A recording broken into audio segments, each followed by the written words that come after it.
Pak, dengan termasuk tema tadi ya orang toksik itu bisa jadi menteri, boleh dijelaskan Pak maksud dari tema tersebut menurut Bapak? Jadi sebetulnya ini kan adalah himbauan atau saran masukan dari Pak Luhut kepada Pak Prabowo. Jadi kalau saya memaknainya tadi itu adalah bahwa Pak Luhut dan Pak Prabowo itu sudah kenal lama. Jadi karena itu sebagai orang yang sudah kenal lama atau bahkan di lingkungan militer kan ada senior ada junior nih. Jadi seniornya kan Pak Luhut. Sebagai senior dia mengingatkan hati-hati, jadi jangan sampai orang-orang yang bermasalah, ya katakanlah yang bisa membawa racun di dalam pemerintahan itu malah diakomodir dan dimasukkan ke dalam. Jadi itu nanti bisa mengganggu program-program dan agenda-agenda pembangunan yang akan dilanjutkan oleh Pak Prabowo dan Gibran gitu loh. Jadi saya kira hal itu ya sesuatu yang sangat umum dan boleh-boleh saja disampaikan, bukan hanya oleh Pak Luhut. Siapa saja boleh untuk menyampaikan pendapat, gagasan dan juga pikiran-pikiran itu. Nah kebetulan saja Pak Luhut ini kan orang yang sedang ada di pemerintahan, jadi mungkin menjadi sorotan khusus dari banyak pihak itu. Jadi saya kira itu poinnya. Lalu indikator toksik dalam hal ini menurut Bapak apa? Ya saya tidak tahu persis ya apa yang dimaksudkan dengan toksik itu oleh Pak Luhut, tetapi secara umum ya orang-orang yang membawa masalah atau orang-orang yang potensial bermasalah atau orang-orang yang mungkin ingin memanfaatkan pembentukan struktur kabinet dan pemerintahan ke depan itu untuk kepentingan sekelompok orang-orang tertentu yang tujuannya tidak baik. Jadi kalau definisinya secara umum menurut saya itu tadi, kalau siapa saja orang itu ya mungkin ini juga perlu tafsir khusus ya.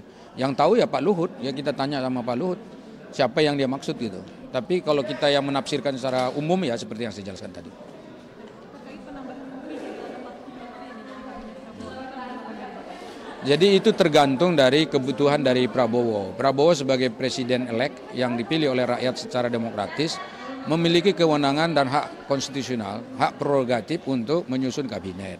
Nah, siapa saja orang-orang yang akan masuk di dalam, bagaimana strukturnya, berapa jumlah yang akan diperlukan dan seterusnya, itu yang tahu adalah Pak Prabowo. Dan dia kan sudah ada visi misinya, sudah ada program, sudah disampaikan ke publik, sudah disampaikan ke masyarakat. Nah program-program itu kan harus direalisasikan, janji-janji politik kan harus direalisasikan. Nah apakah misalnya dengan struktur kabinet yang ada sekarang itu semua bisa direalisasikan? Kalau bisa berarti tidak perlu ada perubahan. Kalau tidak bisa mungkin ada yang perlu dirubah, misalnya nama kementeriannya dirubah, ada yang digabung, ada yang dihapus, diganti dengan yang baru dan seterusnya. Atau bahkan tadi asumsi atau prediksi akan ada tambahan.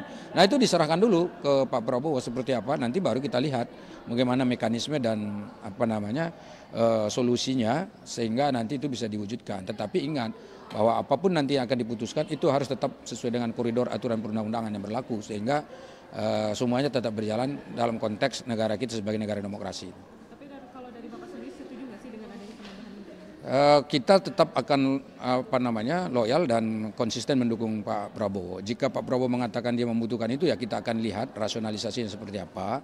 Kemudian hal-hal aspek apa yang menjadi poin-poin itu menjadi penting untuk dilakukan ya tentu kita akan melihat dari aspek itu. Dan tentu kalaupun ada perubahan saya yakin Pak Prabowo akan membicarakan hal ini di tingkat koalisi sehingga putusan itu menjadi resmi putusannya koalisi dan partai-partai pendukung. Jadi karena itu bukan pendapat pribadi dan sesuka hati, tapi juga adalah dalam konteks bagaimana semuanya dilibatkan secara partisipatoris ya dengan melibatkan terutama ya partai-partai yang selama ini mendukung dan berada di belakang Pak Prabowo.